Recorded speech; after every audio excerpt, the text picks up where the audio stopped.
মাত্র 3টা বিসির জন্য 100% জার্মিনেশন হইল না। একেবারে অবাক করা বিষয়, তাই না? দেখবেন প্যাকেটে গায়ে লেখা থাকে 80% থেকে 85% জার্মিনেশন, সেই জায়গায় আমার 99%-এর তো বেশি জার্মিনেশন হয়েছে। যাই হোক, এখন আমি পদ্ধতিগুলো দেখাইম। তো এই যে গ্যালাসের মাঝে দেখছেন পানি, সেই পানির মাঝে আমি বীজগুলা মিনিমাম 12 ঘন্টা ভিজাইয়া রাখছি। 12-13 ঘন্টার মতো ভিজাইয়া রাখবেন আপনারা।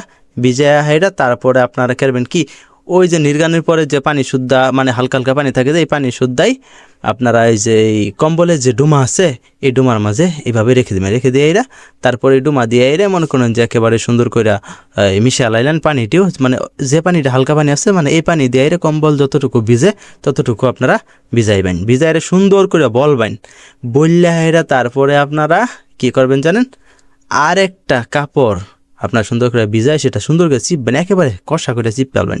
চিপে আইরা পরে ওইটাও করবেন কি, এটা আমাদের ফেঁসাইবেন, বুঝছেন? তাহলে এটা কী হইলো জানেন, একটা হোম তৈরি হইলো, বেশি পানিও না আবার শুকনাও না। এরকম করে এরা পরে তারপরে আপনারা এই যে কাগজ দিয়ে এরা সুন্দর করে মুড়ায় বাইন্দা পরে একটা ডিব্বার মাঝে বা কোট্টা ডিব্বা যেটা আছে এটার ভিতরে দেখাইরা আপনার আমার তো 2 দিন রাখবেন, সর্বোচ্চ 2 দিন বা 2.5 দিন, 3 দিন রাখার প্রয়োজন নাই। তারপরে দেখবেন খেল শুরু, মানে জার্মিনেশন। দেখবেন মানুষের জার্মিনেশন হয় যে জায়গায় 85% প্যাকেটে গায়ে লেখাতে, সেই জায়গায় 70%, 80%। আর আমার দেখেন কত পার্সেন্ট জার্মিনেশন হয়।